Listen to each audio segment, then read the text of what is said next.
এটা কোনো মজা নয়, এটা আপনার সম্পর্কে। হ্যাঁ, আপনাকেই উদ্দেশ্য করে এই বার্তাটি পাঠিয়েছেন মহাদেব নিজে। হয়তো আপনি এখন পড়ছেন, ভাবছেন এটা আমার জন্য কিভাবে হতে পারে, কিন্তু আপনি জানেন আপনার শরীরে যে ক্লান্তির বোঝা আপনি দীর্ঘদিন ধরে টানছেন, সেটা শুধুই সাধারণ ক্লান্তি নয়। প্রতিদিনকার ব্যস্ততা আর মানসিক চাপে আপনি এটাকে অবহেলা করেছেন, নিজের মনকে বুঝিয়েছেন এটা কেটে যাবে, আমি শুধু একটু ক্লান্ত, ঘুমটা বোধ হয় ঠিকমতো হচ্ছে না। কিন্তু না, প্রিয় সন্তান, ঈশ্বর যা দেখেন তা মানুষের চোখে ধরা পড়ে না। এই অদৃশ্য ক্লান্তির নিচে একটি ছায়া ঘনিয়ে আসছে, এমন একটি রোগ যা ধীরে ধীরে আপনার শরীরের মধ্যে গোপনে জমে উঠছে। কেউ কেউ এর গন্ধ পেয়েছে, কেউ কেউ না জেনেই আপনার সম্পর্কে কথা বলছে, কিন্তু মহাদেব সব শুনেছেন। তিনি সেই ঘরগুলোর মধ্যেও প্রবেশ করেন যেখানে আপনার নাম নিয়ে ফিসফিস আলোচনা চলছে। আর আজ এই মুহূর্তে তিনি স্বর্গদূত পাঠিয়ে আপনাকে এই বার্তাটি পৌঁছে দিয়েছেন, সাবধান হন, কারণ আপনি এক গুরুতর রোগের প্রান্তে দাঁড়িয়ে আছেন। হয়তো এটি ক্যান্সারের মতো ভয়ানক কিছু, হয়তো এখনও তা নিশ্চিত নয়, কিন্তু লক্ষণগুলো স্পষ্ট। হঠাৎ ঘন ঘন কাশি, অদ্ভুত ব্যথা, চোখের নিচে ক্লান্তির ছাপ, আর মনের মধ্যে এক ধরনের অস্থিরতা যা কারো সঙ্গে ভাগ করে নেওয়া যায় না। ডাক্তারদের রিপোর্ট এখনও কিছু বলেনি, কিন্তু মহাদেবের চোখ সব কিছু দেখে ফেলেছে।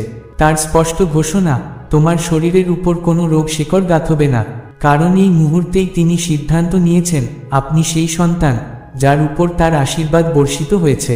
তিনি আপনার নাম আকাশে লিখে রেখেছেন। আপনি এখনও ডাক্তারি পরীক্ষার আগেই সতর্ক হয়েছেন, এটাই তার কৃপা। এই বার্তাটি শুধু তথ্য নয়, এটা এক দিব্য হস্তক্ষেপ। এখনই সময় নিজের হৃদয় খুলে ঈশ্বরের কাছে ফিরিয়ে নেওয়ার, নিজের বিশ্বাসকে জাগিয়ে তোলার। আপনি ভাবছেন, কেন আমি? কারণ আপনি নির্বাচিত, আপনি বিশেষ, আপনি ঈশ্বরের প্রিয় সন্তান। আর তাই এই রোগকে ঠেকানোর জন্য স্বর্গ থেকে হস্তক্ষেপ শুরু হয়েছে। এখন আপনার একটাই দায়িত্ব, আর অবহেলা নয়, আর দেরি নয়। প্রার্থনা শুরু করুন, ঈশ্বরের আশীর্বাদ চেয়ে নিন, কারণ শত্রু আপনাকে দুর্বল করে তোলার চেষ্টা করলেও আপনি জানেন আপনি একা নন। মহাদেব আপনার পাশে দাঁড়িয়ে আছেন, চুপচাপ, শক্তভাবে, আপনার জন্য যুদ্ধ করতে প্রস্তুত। এটা বিশ্বাস করুন, রিপোর্ট কিছু বলার আগেই ঈশ্বর ঘোষণা করেছেন আপনি রক্ষা পেয়েছেন। এখন সময় এই আশীর্বাদকে গ্রহণ করার। আপনি এই যুদ্ধে জয়ী হবেন, কারণ আপনি ঈশ্বরের সন্তান। তুমি হয়তো বারবার নিজের শরীরের ক্লান্তি, ভেতরের ভার, নিঃশ্বাসের অসুবিধা বা সেই অদ্ভুত যন্ত্রণাটাকে এড়িয়ে গিয়েছ। ভেবেছ পরের মাসে চেক করাবো, এ তো কিছু না, ঠিক হয়ে যাবে।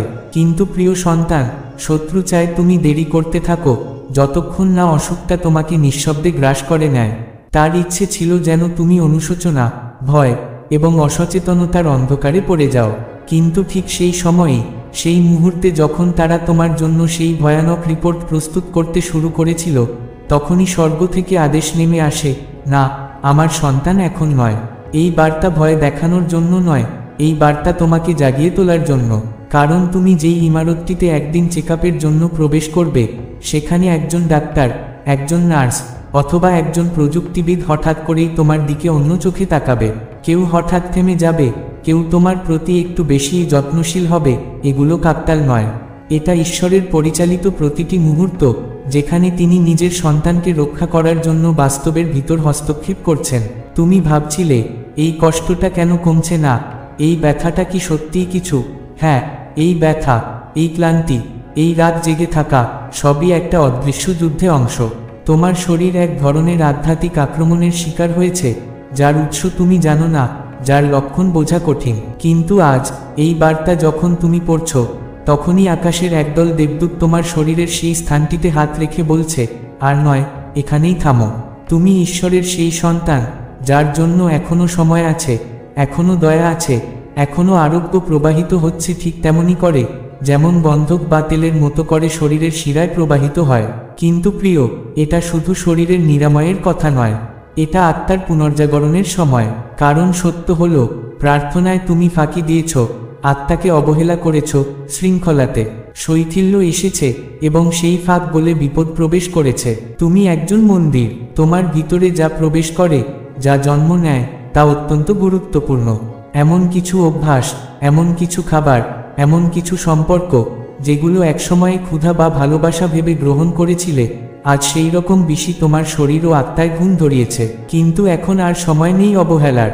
ঈশ্বর বলছেন, আমি তোমার মন্দিরকে পুনরুদ্ধার করব। আমি তোমাকে সেই শত্রুর হাত থেকে রক্ষা করব যার অস্তিত্ব তুমি টেরই পাওনি। তুমি যাকে ভেবেছিলে তোমার আপন, সে হয়তো তোমার শরীরের ঝুঁকি জানত, কিন্তু গুরুত্ব দেয়নি। হয়তো তারা ঠাট্টা করেছে, উপহাস করেছে, তোমার উদ্বেগকে হালকা করে দেখেছে, কিন্তু ঈশ্বর তা করেননি। ঈশ্বর সেই মুহূর্তে পাশে ছিলেন যখন তুমি নীরব কষ্টে ভেঙে পড়ছিলে আর কেউ পাশে ছিল না। সেই সময়ই স্বর্গে তোমার জন্য পরিকল্পনা তৈরি হয়েছিল এই বার্তাটি লিখে তোমার হৃদয় পৌঁছানোর। প্রিয় সন্তান, এখন সময় জেগে ওঠার। এখন সময় নিজেদের জীবনকে নতুন করে পাওয়ার। এখন সময় সেই জীবনধারা ছেড়ে দেওয়ার যা তোমাকে রোগের দিকে ঠেলে দিচ্ছে। এটা কোনো সাধারণ বার্তা নয়, এটা এক আধ্যাত্মিক অস্ত্রোপচার। আর তাতে তুমি এখন নিরাপদ যদি তুমি সাড়া দাও। তুমি শুধু আরোগ্য লাভ করছো না, তুমি আবার নতুন করে জন্ম নিচ্ছ। তুমি শুধু বেঁচে নেই, তুমি পবিত্র হয়ে উঠছ। এই মুহূর্তেই যখন তুমি এই বাক্যগুলো পড়ছ, তোমার শরীরের কোনো অংশে হঠাৎ উষ্ণতা অনুভব হচ্ছে কি? ভয় পেও না, এটা তোমার কল্পনা নয়। এই হলো সেই পবিত্র আত্মার স্পর্শ যে এখন তোমার ভেতরে থাকা সেই অজানা, অব্যক্ত ব্যথা, ক্লান্তি, অসুস্থতা সবকিছুতে আরোগ্যের আলো ফেলছে। যেই জায়গায় শত্রু অসুখ বপন করেছিল, ঈশ্বর সেই স্থানেই এখন নিরাময় প্রবাহিত করছেন। কারণ তুমি শুধুমাত্র এই পৃথিবীতে বেঁচে থাকার জন্য আসনি, তোমার এক পবিত্র ডাক আছে। সেই ডাক পূরণ করতে তোমার শরীরে কোনো রোগ থামাতে পারবে না, তোমার ক্লান্তি ব্যর্থ করতে পারবে না, তোমার যন্ত্রণা তোমার সাক্ষ্য থামাতে পারবে না। তুমি দুর্বল নও, তুমি দেরি করনি, তুমি অভিশপ্ত নও, তুমি নির্বাচিত, তুমি রক্ষিত। তুমি এখন এই মুহূর্তে ঈশ্বরের দ্বারা নিরাময় প্রাপ্ত। ভয়াবহ কোনো রিপোর্টকে দেখে বিশ্বাস হারানোর দরকার নেই। তোমার বিশ্বাসই সেই রিপোর্টকে বদলে দিতে পারে। তুমি সেই একজন যার শরীরের প্রতিটি কোষে এখন স্বর্গীয় আলো প্রবাহিত হচ্ছে। তুমি এখনো নিজের শরীরের মধ্যে অনুভব করছো না, কিন্তু যেটা আসছিল সেটাকে থামিয়ে দেওয়া হয়েছে। এটি শুধু শারীরিক মুক্তি নয়, এটা আধ্যাত্মিক মুক্তির প্রতিফলন। তুমি হয়তো ক্লান্ত হয়ে গিয়েছিলে। যারা তোমার যত্ন নেয় বলে দাবি করেছিল, তারা উপেক্ষা করেছিল তোমার ব্যথা। কেউ একজন পিছনে বসে হাসতেও পারে তোমার অস্থিরতা নিয়ে, কিন্তু ঈশ্বর তা সহ্য করেননি। তিনি সেই নীরব মুহূর্তটা দেখেছেন যখন তুমি ভেতরে ভেঙে পড়ছিলে আর পাশে কেউ ছিল না। সেই মুহূর্তেই স্বর্গে শুরু হয় প্রস্তুতি এই বার্তাটি তোমার কাছে পৌঁছে দেওয়ার। এই বার্তা কেবল শব্দ নয়, এটি ঈশ্বরের স্পর্শ। আর তিনি বলছেন, এই অসুখ তোমার মৃত্যু নয়, এটি তোমার জীবনের সাক্ষ্য। এই পরীক্ষার মাঝেই তুমি আমাকে খুঁজে পাবে। তোমার শ্বাস প্রশ্বাসে, তোমার কোষে, তোমার রক্তপ্রবাহে আমি আছি। যখন সেই রিপোর্ট তোমার সামনে আসবে, সেই ঘরে তুমি একা থাকবে না। কেউ যখন কোনো উত্তর দিতে পারবে না, তখন আমি পাশে থাকব। তুমি সেই সন্তান যার জন্য আমি এই কঠিন রাস্তায় নিজের অস্তিত্ব প্রকাশ করছি। তুমি সেই জন যার রক্তে ঐশ্বরিক ভবিষ্যৎ লেখা। এই অসুখ তোমাকে স্পর্শ করতে পারবে না, কারণ আমি এর আগেই আমার দেবদূতদের প্রহরায় নিযুক্ত করেছি। এটা তোমার দণ্ড নয়, এটা তোমার উত্থান।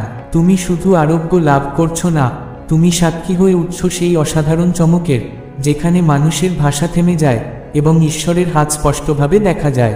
তুমি বাঁচবে, তুমি বেড়ে উঠবে, তুমি প্রসারিত হবে, তুমি হাসবে। একদিন তুমি ফিরে তাকিয়ে দেখবে, এই সেই মুহূর্ত যখন তুমি ভেবেছিলে তুমি ভেঙে পড়বে, কিন্তু স্বর্গ এসে তোমাকে ধরে রাখল। ভয় পেও না, আমি তোমার হৃদয়ে ধরেছি, আমি তোমার ফুসফুসে আছি, আমি তোমার রক্তের প্রতিটি প্রবাহে আছি। আমি তোমাকে ছেড়ে যাব না। তুমি এই মুহূর্তে যেটা পড়ছো, সেটা কোনো সাধারণ বার্তা নয়, এটা ঈশ্বরের কণ্ঠস্বর, তার পবিত্র স্পর্শ, যা তোমার শরীরের প্রতিটি কোষে আশীর্বাদ ও আরোগ্যের আলো ছড়িয়ে দিচ্ছে। হয়তো কোনো ভয়ঙ্কর রোগের সম্ভাবনা তোমার সামনে দাঁড়িয়ে আছে, হয়তো কোনো রিপোর্টে সেই আশঙ্কার প্রতিচ্ছবি দেখা দিয়েছে, কিন্তু মহাদেব বলছেন, এইটাই শেষ কথা নয়। আমি শেষ কথা। আমি সেই ঈশ্বর যে শ্মশানকে জীবনের মাঠ বানাই। আমি সেই ঈশ্বর যে শূন্যতার মধ্যেও সৃষ্টি ঘটাই। আমি সেই ঈশ্বর যার নামের সামনে সমস্ত রোগ, সমস্ত অভিশাপ, সমস্ত যন্ত্রণা মাথা নত করে। তুমি যদি এই মুহূর্তে কাঁপতে থেকেও থাকো, যদি তোমার চোখে অজানা আতঙ্কের ছায়া জমে থাকে, তাহলে শোনো, আকাশে এখন মাইকেল, প্রধান দেবদূত, তোমার দরজার প্রহরী হয়ে দাঁড়িয়ে আছেন।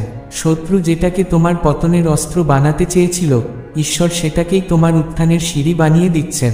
তুমি শুধুই একটা রোগকে হারাবে না, তুমি সাক্ষী হয়ে উঠবে এক এমন বিজয়ের যা অলৌকিক, যা মানুষের যুক্তির বাইরে। এই রোগ, এই সংকট, এই রাত তোমার শেষ নয়, এটা তোমার জাগরণ। তুমি যেদিন পেছনে ফিরে দেখবে সেদিন এটা স্মৃতি হয়ে থাকবে, সেই দিন যেদিন ঈশ্বর তোমায় আঁকড়ে ধরেছিল, যেদিন তুমি জানলে তোমার দেহ, মন, আত্মা সবই তার হাতে, আর তিনি কিছুই ফেলে রাখেন না।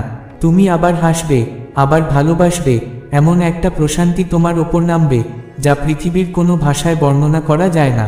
ঈশ্বর তোমার রক্তপ্রবাহে রয়েছেন, তিনি তোমার স্নায়ু, তোমার অস্থি, তোমার ক্লান্ত হৃদয়ের মধ্যে কাজ করছেন। তুমি এই যন্ত্রণার ভেতর দিয়ে যাচ্ছ না কারণ তুমি শাস্তি পাচ্ছ, তুমি যাচ্ছ কারণ তোমার আত্মাকে প্রস্তুত করা হচ্ছে এক বিশালতর মহিমার জন্য। তুমি শিকার নও, তুমি বিজয়ী। তুমি দুর্বল নও, তুমি আলো। তুমি শুধু বেঁচে থাকবে না, তুমি দীপ্তিময় হয়ে উঠবে। তোমার দেহ এখন পুনর্নির্মাণের মধ্যে দিয়ে যাচ্ছে। প্রতিটি রাত, প্রতিটি নীরব কান্না, প্রতিটি আর্তনাদ, সবকিছুর উত্তর আসছে সেই ঈশ্বরের কাছ থেকে যিনি তোমাকে কখনো ছেড়ে যাননি। তিনি জানেন তুমি কি সহ্য করছো, তিনি জানেন কারা তোমার কষ্টে হাসছে, কিন্তু এখন সময় এসেছে, তুমি সুস্থ হবে, পূর্ণ হবে এবং আবার দাঁড়াবে। মেশিনের শব্দে ভয় পেও না, স্ক্যানের ছবি তোমার সত্য নয়।